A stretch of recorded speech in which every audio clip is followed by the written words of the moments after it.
Earth-Friendly Products. For over 40 years, Earth-Friendly Products brought you the greenest home products for all your family needs. Learn more at ecos.com. That's ecos.com. Now let's get to the show. Today's show is sponsored by Earth-Friendly Products. For over 40 years, Earth-Friendly Products brought you the greenest home products for all your family needs. Learn more at ecos.com. That's ecos.com. Now let's get to the show. Today's show is sponsored. What's your thoughts on government cover-ups or covert societies attempting to control humanity? Do you believe in ancient astronauts, intergalactic communication, or extraterrestrial visitations? Ever had an experience with disembodied spirits or the paranormal universe? Are these subjects fact or fiction? Each week, Tony and Eddie explore these unbelievable realities and beyond. Exclusively on Truth Be Told.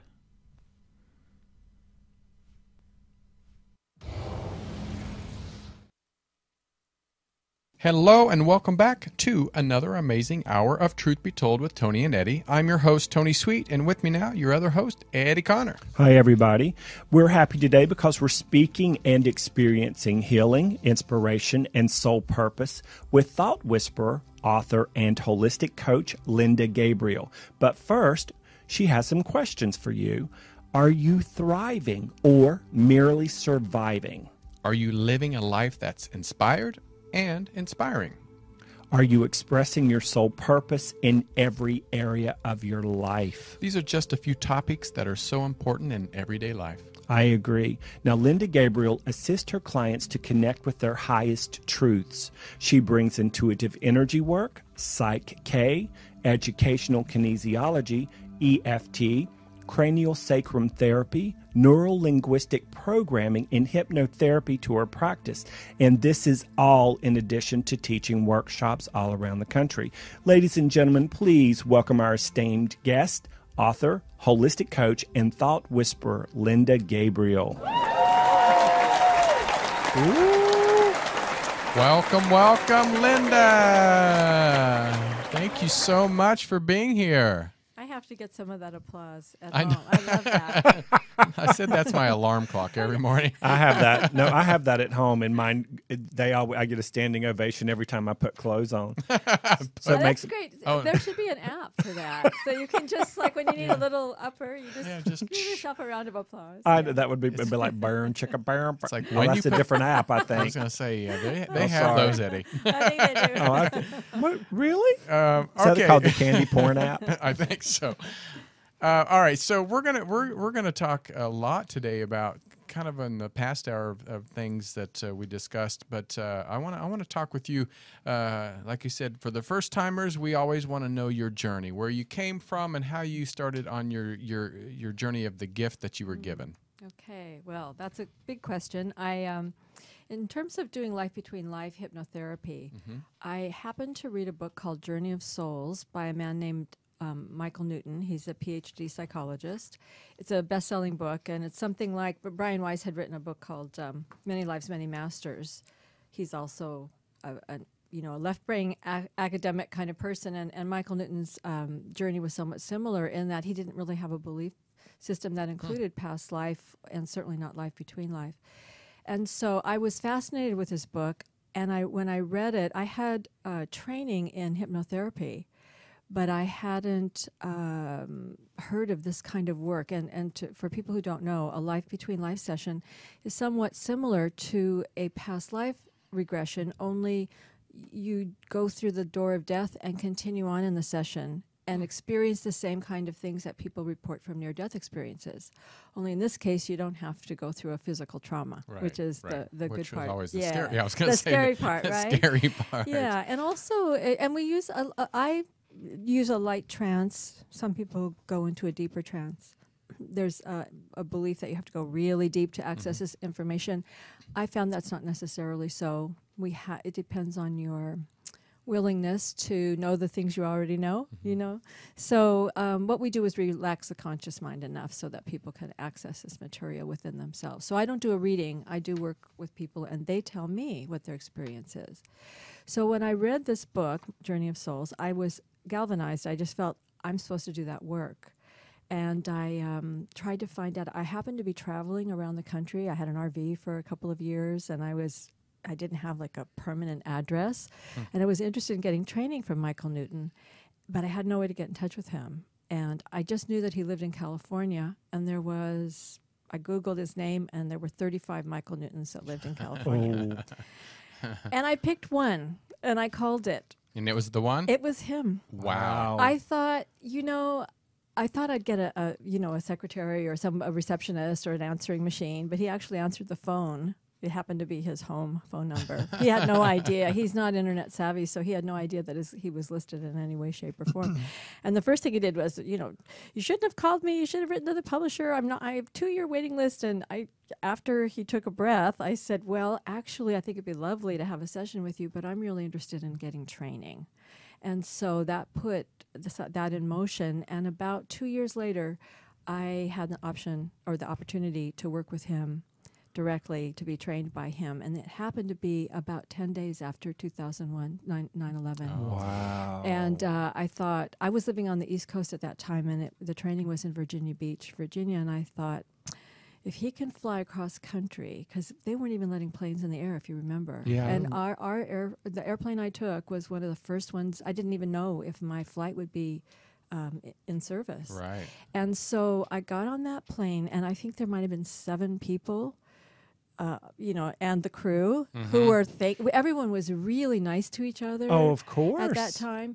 And half the people were soldiers, because Virginia Beach is near Norfolk, Virginia, where there's one of these huge, and I'm looking at these sailors and soldiers, and they're like younger than my sons, thinking, I think I'd feel like I need to protect them in case of an emergency. So we were all really brave. We were really brave. And there were between 40 and 50 people who'd come from all over the world for that first training. And it was a really wonderful thing to do at that time. And I experienced my own Life Between Life session. I'd actually gone ahead and I'd been doing them for about 1.5 years by that time. So on my own, just, I think I saw Michael Newton speak, and I had gotten some basics from him. Right. So I didn't have to reinvent the wheel about what to say and what kinds of things to expect. And if you read the books, there's also another one called Destiny of Souls. And the information is really interesting for people who like that kind of thing. I highly recommend those books. They're fascinating case studies. And when the people out there, that when we say life between lives and past lives, you explained a little bit of it, but what can people learn from each one of the past lives or life between lives? What can we learn? Yeah, that's a really good question. First of all, even though I do past life sessions regularly, I'm not the kind of person who thinks, oh, there's a past life problem behind, that needs to be resolved. I think most of the time there's enough in this life but there sometimes are unexplained things like phobias or positive things like just an affinity for a place or a time where we have a feeling that we may have lived there before. And so there can be an opportunity for emotional healing. And from the Life Between Life perspective, there's the opportunity in a past life to experience yourself as other than your self-identified ego self in this lifetime. So you get to have a feeling of who you are on a soul level, which is a very large, much larger than we imagine ourselves to be. And yes, there is a quality of the identity that carries over, but it's a part, like a facet of a very large jewel that has many facets, that each past life is part of that. So you begin to have a more full understanding of who you are on a soul level. That's one thing. And you also have an opportunity to interact with the people or the souls who are in your kind of primary soul group. That is... I think of it like a repertory theater where we're all kind of playing roles in each other's movies from lifetime to lifetime. And it's kind of, people get excited. Oh, this person's from my past life. And probably a lot of people in your life are past life For a reason. I'm Yes, sure. for reasons, and also just sometimes background characters. You know, I had an interesting case where a woman in a past life recognized the person she was married to in her past life. And I said, you know, do you recognize this soul as someone in your life today? And she said, well, yes, it's my college sweetheart's roommate, and we hated each other, right? Now, to me, this is interesting. She laughed because we could see from the life between life perspective that they had come in this lifetime and they didn't have a contract. So they probably got together and said, okay, I'm going to annoy the heck out of you so that there's no danger I don't have of nothing us. to do on a Saturday night. This isn't going to be that lifetime. We're not going to get together. We're gonna have actually the opposite. So we can have a person who's even a soulmate who's not going to be one that we have a marriage contract or a romantic relationship with. So it's interesting to see. I mean, a lot of it's been very much dramatized, and I heard in the last with your last guest about the soulmates being over romanticized as well. And yes, my ex-husband is my soulmate. I hate to disappoint Emphasize people. ex-husband, right? Right. Well, you know, but there's like huge amounts of growing, and we, you know, we're still learning from each other. And there will be. This is just a chapter in a much longer story. And for me, a soulmate is someone who you kind of like your study buddy in the group, and that you say, okay, we'll do a lot of lifetimes together and play. Usually, it's romantic relationships, but it can also be parent-child or mentor and student, or maybe a brother and sister sometimes will come in that way. So, but usually it's a little bit more of a charged with romantic energy, or you'll have that feeling when you see each other, a kind of soul recognition that we call a soulmate recognition. That's what I feel that I'm actually my mother's. Yeah. In a past life, I was her parent.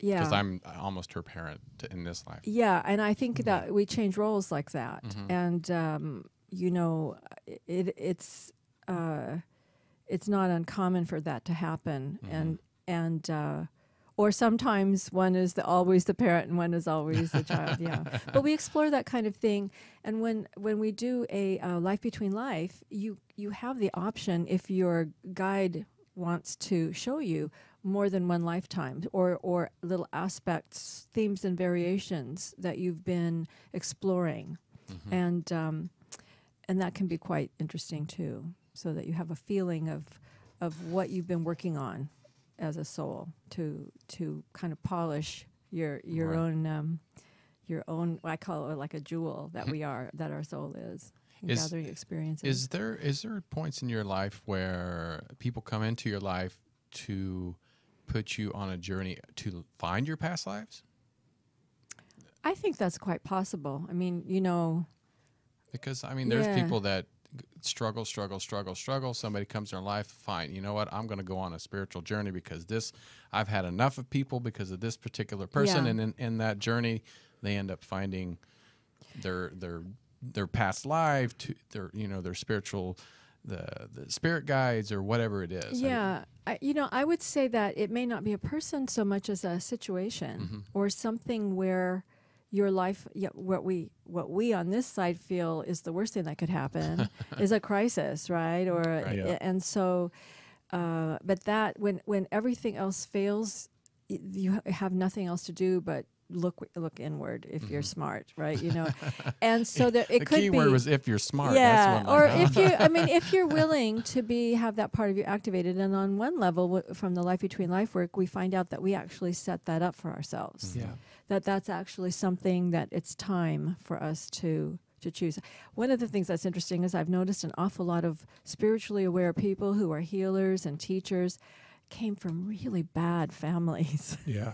So I started asking, why did you have such a rough family? And one of the reasons, not all of this I don't want to oversimplify it, but one of the reasons is that a rather evolved soul may choose a family that's going to be uncomfortable to kind of spit them out of the nest early so they can go on their way and start doing the work. Also, they have the opportunity to be a healing element in that family. Whether that family chooses to take advantage of that or not is their choice.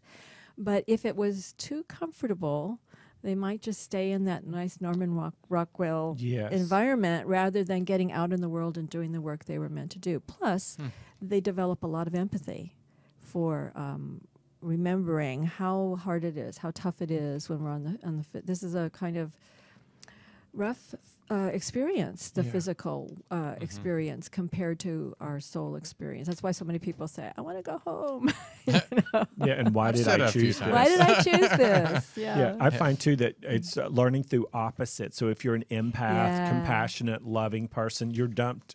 You're not dumped. You pick from a soul level, sometimes a very contrasting polar opposite family. You've just explained a lot for a lot of people. Yeah, so that when you go out and do the healing work, they can read that empathy and compassion. You mean been there, done that. You've got the T-shirt and the bridge to prove it. Yeah.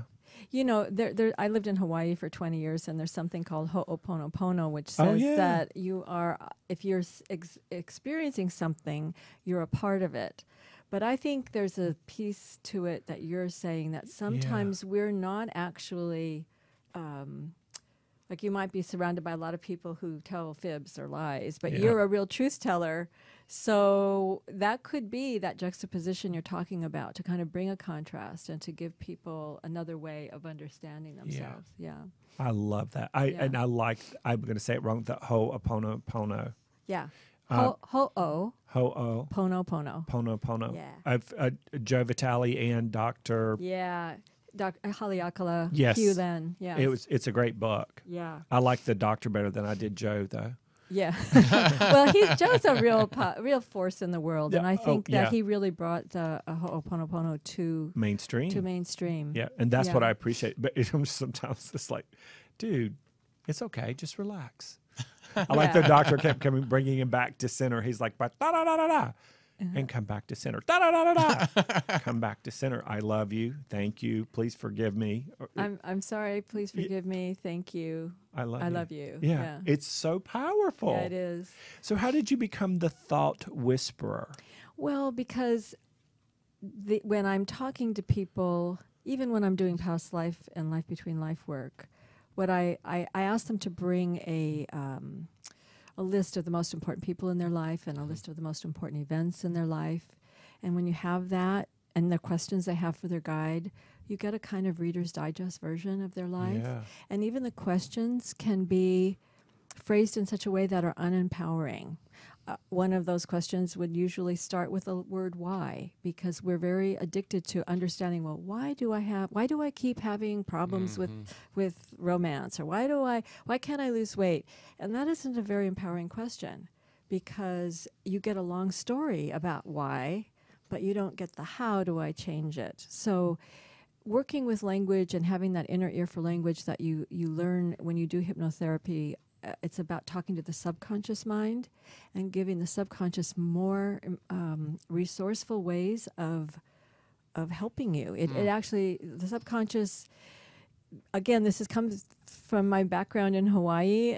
And Ho'oponopono is part of Huna, which means the secret. And we've got a movie called The Secret, but the Polynesians knew about this a long, long time ago. Yeah, right. And they understand that the way that a human being is built spiritually, this is a little different than what we think, is that your subconscious is the part that talks to your higher self. It's the part that your higher self talks to you through your dreams, I'm saying subconscious, that's actually unihipili is the word in Hawaiian, but roughly analogous to our Western idea of a subconscious. It's also connected to the autonomic nervous system. It gives you a stomach ache when you know something isn't right. That's me. That part of you is connected to they have the word in Hawaiian is aka, the aka web of everything that's connected. So your intuition comes in through your subconscious. Our subconscious is like a child, maybe 7 or 8 years old, and it doesn't have the higher thought processes, but it is very much wanting to serve us and help us. The only problem is it often learned a way to do that when you were a kid. Yep. So, and it gets stuck there. So a good hypnotherapist will talk to that unihipili and give it a new job where it can actually be your ally instead of your saboteur. It's not trying to sabotage you. And I think, I might have to write something about this, because people think of their subconscious as only only something that will trip them up Right. Yep. and sabotage them. And actually, it's the part of us that's connected to our deepest wisdom, to the collective unconscious, and to our higher self. And the subconscious does what we tell it to. Exactly. Our brain is, what is it? Dr. Joseph Murphy talks about the sun in the Yes. Bible, in biblical terms, represents the conscious mind. Yes. And the moon represents the subconscious mind. When you talk about the husband or the man in the Bible, it's talking about the conscious mind. Mm-hmm. And the subconscious mind is the wife in the Bible. So when the husband tells the wife what to do, Yeah. and so when you tell your brain, your conscious mind tells your subconscious, you're so fat, you're so stupid, you're so Right. fat, you're so stupid. It is obeying Yeah. what the captain of the ship, what the husband has told the wife, what the sun has told the moon. Okay, and then it gets really complicated when you've been told by the captain, which is often your parent. Yeah. At that, so they say, Yep. always never tell a lie. And then you also get the message, if you can't say anything nice, don't say anything at all. And then someone says, do I look fat in these jeans? And your uni pili goes, I don't know. And you break out in a sweat, like, which command do I follow? And you watch them lie. Yeah. You After watch your they- parents. Yeah, and then yes. you're so confused. So many messages I- about that. So this is where thought whispering is where you take, see, we try to change things from our conscious mind, Yeah. which isn't really, the conscious mind can tell the subconscious, but it thinks, oh, I'll just do 1 or 2 affirmations, but you've got like Yeah. 50 years of negative thinking. 2 affirmations in a twin tower Yeah. of negative beliefs about Right. that subject. Yes, but when you go into a relaxed state, then the subconscious can be the one you're talking directly to. And you give it instructions that are Yes. simple about how, when this thing happens, instead of doing that, now I want you to do this. Yeah. And I saw a fantastic thing on was it David Letterman? He had a hypnotherapist on. And the hypnotherapist there were 2 people. Remember Biff Henderson? He was like the stage manager. He pulled people from his crew. And so one of them, the hypnotherapist gave the suggestion, when David tells you what he makes for a living, you're going to find it the funniest thing in the world. And then he told the other person, who was like a young intern, when Dave tells you how much he makes, it's going to really annoy you. It's going to make you angry. 2 options, right? So David Letterman brings them out after they've had this hypnosis and a little post-hypnotic suggestion. And he tells the young kid, he says, you know how much I make for a year? And he says, no. And he says, come here. And he whispers it in his ear. This was a young intern that was on a show. So he's like maybe 20. And he's talking, and then he keeps asking him questions, and you can see like the wheels, and his eyes are going back and forth, and he's like his foot's tapping, and he's starting to sort of see the inside about the unfairness of like what this guy makes and what I make, and he Yeah. went into a downward spiral. So then they brought this other fellow in, and Dave did the same thing with him, and he looked at him, and he looked at him again, and he just started laughing. He thought that was the most ridiculous thing in the world, and actually both things are true. And you can pays your money, you takes your choice. Which one do you want to have? I mean, he was laughing so hard that they had to go to commercial, and he was still like rolling on the floor laughing when he came back. But I saw this as a really great instructive example of we have different ways we can respond to something, even neutral information. So when you have a suggestion that's told to your subconscious that this is the kind of thing that you should be upset about, and if you take that subconscious mind and say, you know what, you don't have to do that. When I do holistic coaching with people, I sometimes have them play a game. Is like, is this worth lowering my frequency over? Because we culturally have agreed, like if you get a flat tire or a ticket, you have a bad day. You may have had a wonderful day and had 5 minutes of something uncomfortable, and you got that was the worst day I ever had, which tells your subconscious it is, and you start like collecting negative energy and lowering your frequency. So if you want to play that game, and I encourage your listeners to do that, just see how many, because you'll find out there actually is a choice. There are, and it starts to. You start widening your ability to allow things to just sort of wash over you. This isn't not about being a doormat. This is anything but that. This is about reclaiming personal power so that you're no longer just running a reactive pattern. You're observing yourself. You're stepping back and just asking that question gives you that kind of, Eckhart Tolle talks about, giving space, that something's arising in your presence.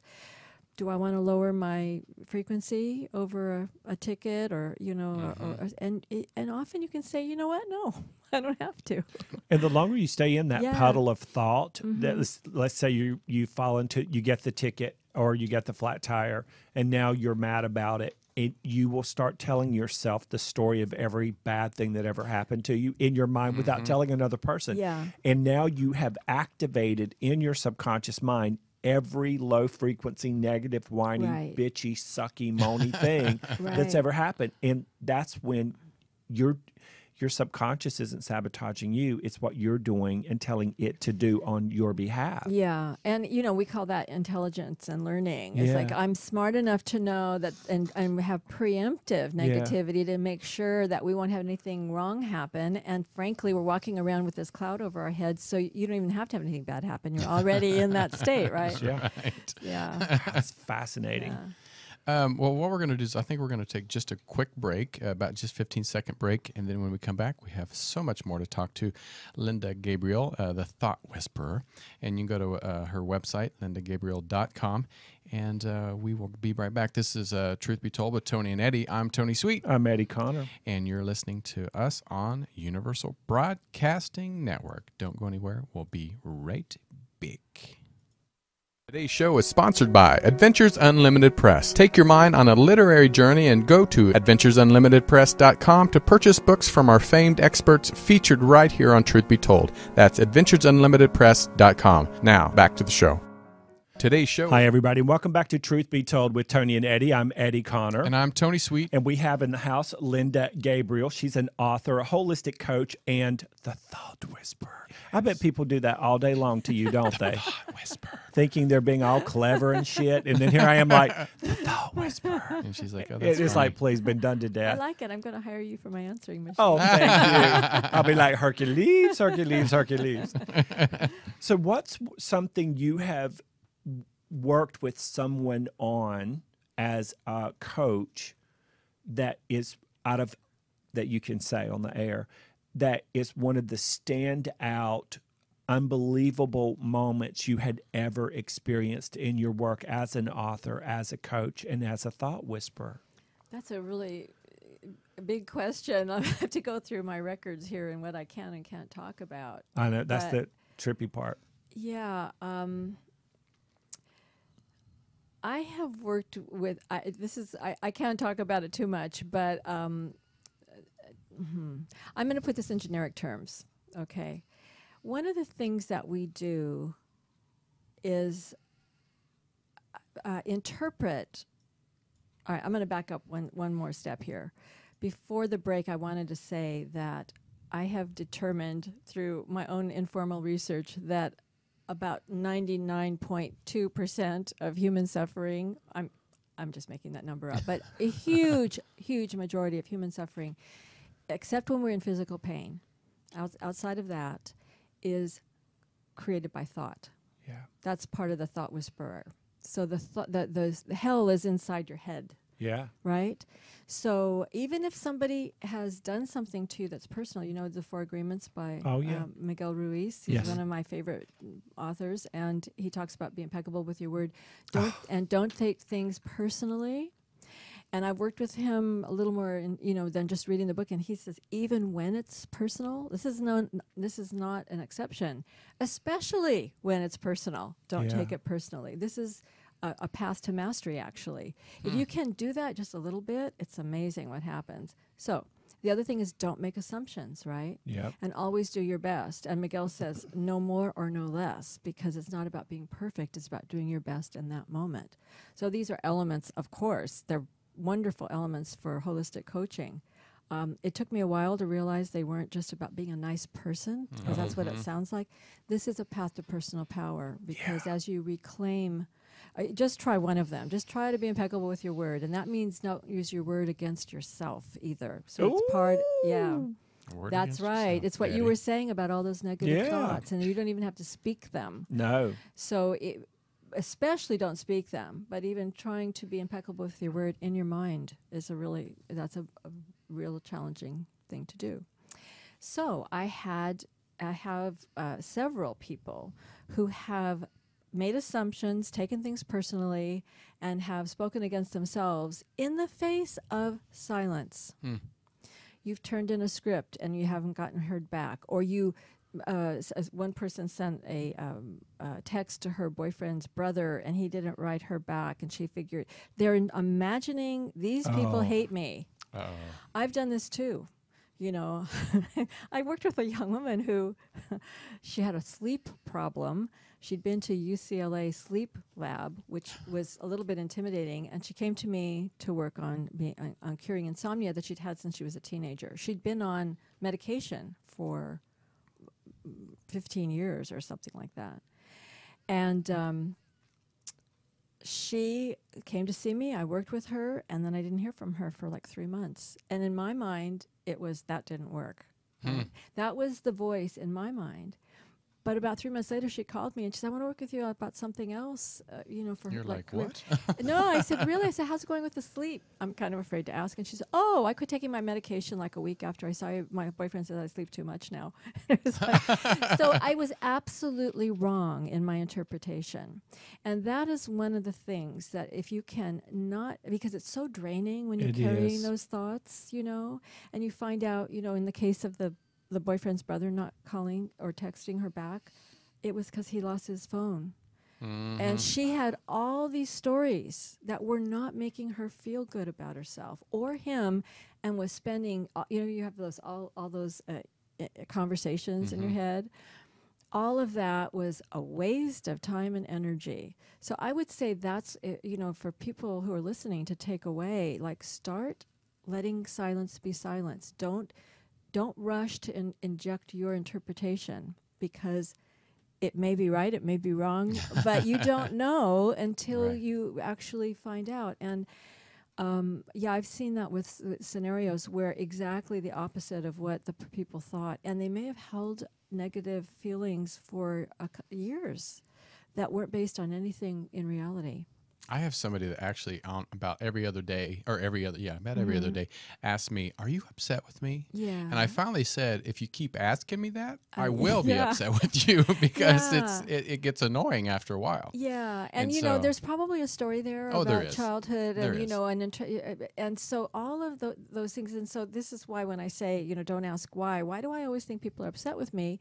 Is not a bad question, but it's an incomplete one, because how do I shift that? How do I move into the present moment and be present to what's actually happening now, and not seeing everything through the filter of the past? And I going back to my relationships that I've had, years ago, there was 3 relationships in a row that when we would get into a discussion, and any of these 3 relationships, I would always try to make a joke about it, because I didn't want it to get serious. Yeah. But every single one would say, you can't take anything serious. Yeah. And after the 3rd relationship, I said, wait a minute, I've heard this 3 times, so it must be something about me that I'm trying to avoid. And so that's when I stopped and started listening, and not hardly saying a word, just listening, and it made a huge difference. But I was surprised that I even was aware of it when somebody told me that. And so, Linda, do you think in an incident like that, where he's heard it 3 times and now he's having an awareness of it,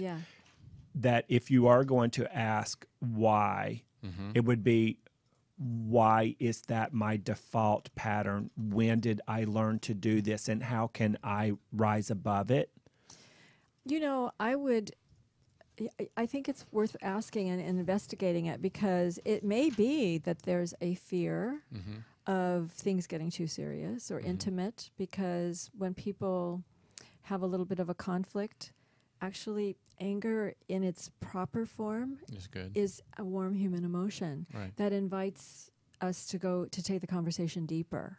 But so few of us have had healthy anger modeled for us that we're afraid of it, right? Please. Yeah. Right? Because if somebody in my family got angry, you ducked and covered and screamed incoming. Right. It wasn't because I was clipping my toenails either. Yeah. So I'm not sure I get that with the incoming. Somebody's going to hit you upside your head, and it ain't going to be my toenails. So, I get it. So, Sorry. yes.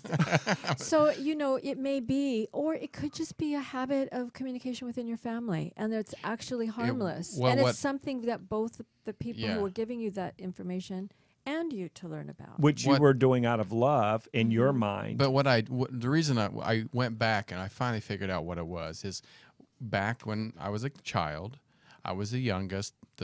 All my siblings were gone, so I was quite a bit younger than them.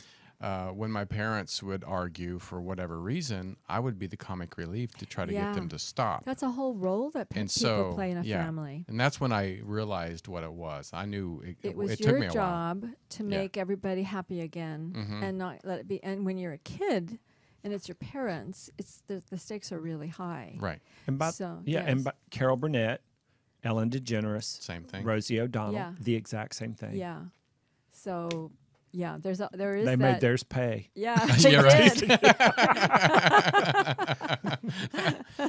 Okay, before time gets away with us, I want to go back a little bit to the past life. Okay. Okay, so talking about past lives, going into life after death.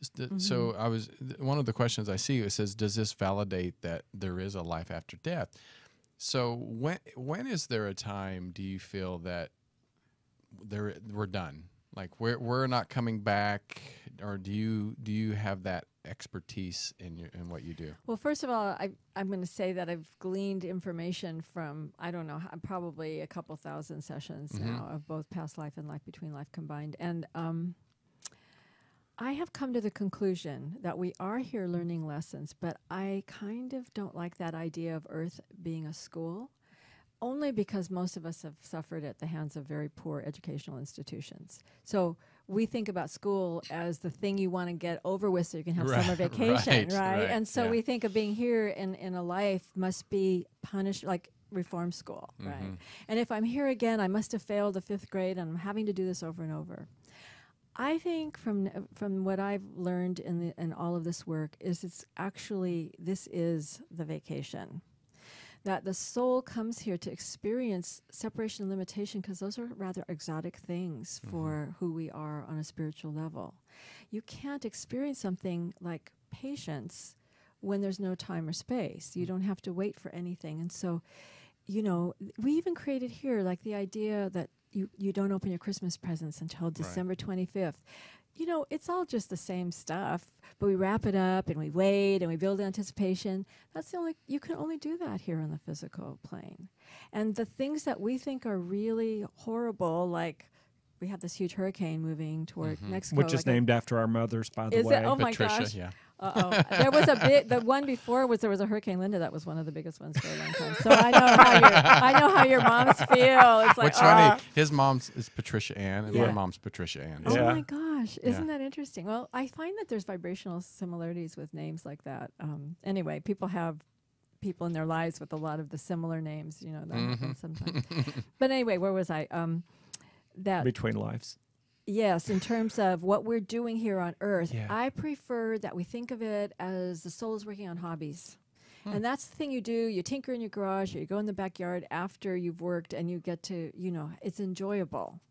And so if you came here to learn about patience, this really interesting exotic thing, what kind of life situations might you set up for yourself as a soul? Right? You're gonna, right? I think that's my life is patience. Experience that, and so you may be doing a master's course and not have failed anything at all. You really are wanting to work that element of what it's like to be caught in time and space, and you have to wait for things that you'd rather not wait for because you're used to getting them faster. And for things like hurricanes or war situations, these are where the soul is saying, yes, these are real opportunities for very dramatic experiences that you can't get in regular daily life. Now we come here, we're in the body, and that's the last thing we want to have. But it's the contrast that makes it interesting from the soul's perspective. And then what we do with it. Exactly. It's what you do with it.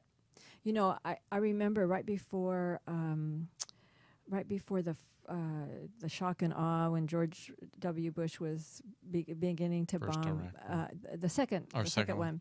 I don't talk about politics too often with my people who come to see me, but it was kind of really a big thing right then. And the woman who came to see me was upset, and I was too, about just our nation going to war, and worried about worried about all of these people who. It wasn't their fault. They had a terrible leader, and they were going to be suffering for that. Yeah. So we had a little conversation, both of us very pacifist, right, in this lifetime. She goes to a past life where, guess what? She's like a raper and pillager. She's a warrior. Totally shocked her.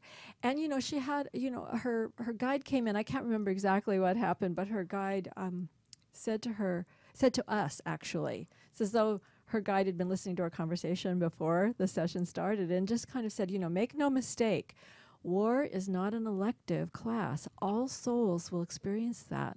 It's not a mistake. Yeah. And I have to tell you, something in me settled down about it. It's not that my job in this life is not to be in that classroom, and I'm really grateful for that. But I don't see it as a terrible mistake, and there will until every soul has experienced it, there will be a war somewhere on this planet. And part of that is to activate higher levels of understanding where people can begin to understand that we're connected. It's like, the opportunity that anger gives us, the same thing when we have conflict. Another thing that's not as easy to experience on the spiritual level. Yeah. How do you recognize our what unites us instead of what divides us? And so that's a classroom that is of course important. A study that we chose to experience. Yeah. We're not just thrown in somewhere. It's like, you're going to learn calculus. Yeah, no. Yeah, it's going to be like, you're going to learn how and to you know decorate. what? Okay. Exactly. That's the elective. Yeah, right. What I wanted to say, too, is in my experience, and what people tell me, what they learn in those, let's say, a war situation, isn't so much about fighting. It's the camaraderie and the ability to take care of another person. Yeah. To put your life on the line for another human being. So that's the deeper learning there. Are you a fan of Abraham Hicks? I am. Esther Hicks speaks about this incident where her and Jerry, while he was on the earth plane, were sitting in the airport. And there was a family, a husband, a wife, and 2 children sitting next to them. The kids were sitting there with their finger in their nose, all bored. One of them was looking at their iPad. The wife was just sort of like nodding her head like this. The husband was checked out. And then there was a newspaper article, and she looked over, she picked it up, and there was a child, half naked, bombs going off in the background, full color photograph on the cover of USA Today, running for their life. And Esther and Abraham at the same time said, we would choose that over those 4 any lifetime. Wow. And so she talks about great rockets of desire. Yes, she does. And that contrast, that conflict that moves the soul to higher ground to create that camaraderie, that Camaraderie. Yeah, that. I'm very educated. Y'all watch out now. I'm going to dazzle you with my education and my sophistication. And how that is really why we keep coming back here. It is that community. It is unity. It is connection. It is that invisible language. And you also use the word, it's about creativity. Yeah, an artistic expression. Exactly. Hey, girl. Yeah. Boom.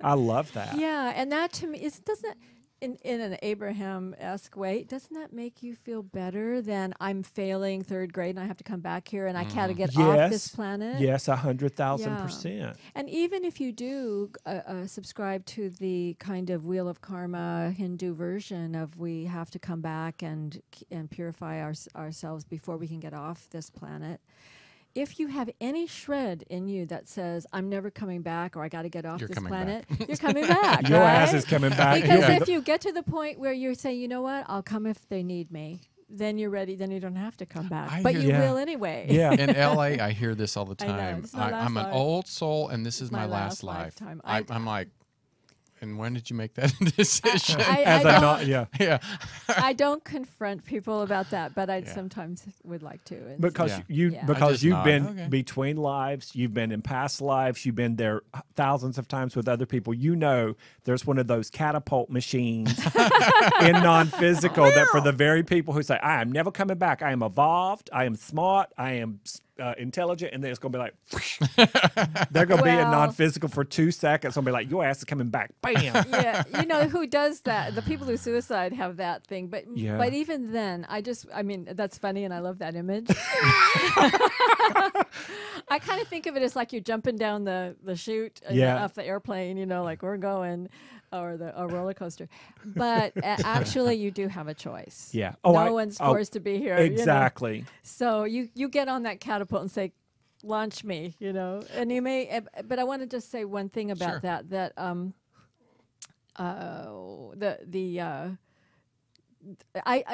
quite a few people have come to me over the years who are of that variety. Mm-hmm. They do actually. They're quite psychic and they're connected to who they really are as a soul, and they remember what it's like. And that they I don't know what I was thinking. I want to go back home. They would never kill themselves. They're not going to do that. Right. But there's a part of them that's just longing, and they feel like they're on planet insanity, or you know, what am I doing here? Yeah. I'm always like, I would never kill myself, but when it's time, I'm ready. Yeah, it's like you're not afraid. I say I'm not afraid of death. It's the dying I'm not so thrilled about. And what I'm going to die of. Yeah. Mine's going to be Ben and Jerry's. Yeah. It can happen. It can. I'm almost there. That would be a good one, though. Oh, well, anyway, this guy came to see me, and it was like intense with him. He really did not want to be here. And part of a Life Between Life session, we go and check and see what your soul was aware of in utero before you were born. It's really a fascinating time. We don't go through the birth, and we don't talk to the baby, but we talk to the soul about to begin the life, and a lot of information is there. So, and a lot of very, you know, the souls who've done this a few times, they'll have a little like, I don't really want to go.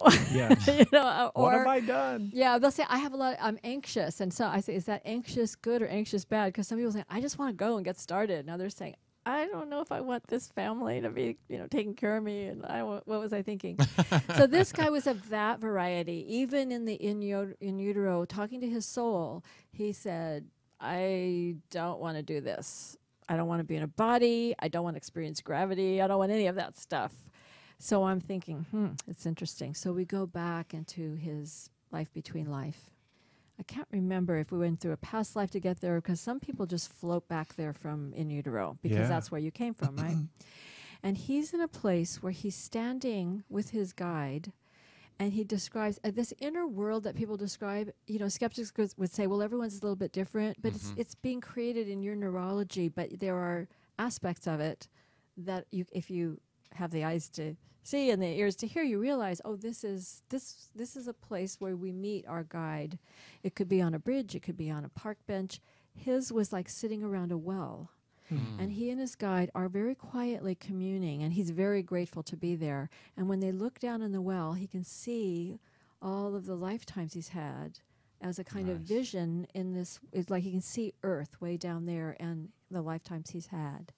And while he's watching that, all of a sudden I hear come out of his mouth, I love going to Earth, right? Because we got into his soul's perspective, not this. And, you know, when he just said it, I love going to Earth. And I thought, okay, we've reached that point where he chose. This is where he chose. Yeah. So that's really powerful. I get chills on it even now. Yeah. But sometimes in utero, those same kids, you're going to be born on April the 8th. That's your due date. And they pop out April 21st kicking and screaming. It reminds me of somebody, you know, when somebody's excited about going on a roller coaster and they get almost to the top and going, oh, I don't want to go. I don't want to go. Yeah. But they keep getting on it. They get off, go, let's do it again. You know, and you get to videotape it. Or people who run marathons. Like I mentioned in Hawaii, the Ironman, and everyone's saying, I don't want to ever do this again. And like after they have a little hydration, they go, oh, I want to sign up for next time. Where's my T-shirt? That I don't understand. I don't either. Well, unfortunately, our time is up, but we would love it. Did please, so fast. But we would love to have you stick around, because we're going to do a Unlock the Universe Within with Eddie, And Okay. so we hope it's only going to be probably, 5 minutes? Yeah, it's about 5 minutes. Okay. Ish. So, but if you want to go to Linda's website, go to lindagabriel.com, and you can check out all her information. Any like speaking engagements or anything? Nothing that, right now, but I am working on a book Oh. that will be a collection of case histories of life between life work. That'll Yes. be fascinating. Yeah, we sometime next year. Yeah. Love it. Yeah. You'll have to come back Okay. Yeah, and talk Promise. about which celebrities that you know. Okay. No, right. But No, I'm going to make everyone anonymous. but, oh, That's- well, you can like give in us life. a reading and then use us. No, that'd be boring. No, you can use Tony. That'd be boring. It'd be boring. My All first right. You client might that not tried be, to you kill never- himself with you sugar. never you know. They'll be like, oh. So we're going to take just probably about a 30-second break. When we come back, we're going to do Unlock the Universe. But Linda, thank you so much Thank you for having me. for being with us. And make sure you go to our website.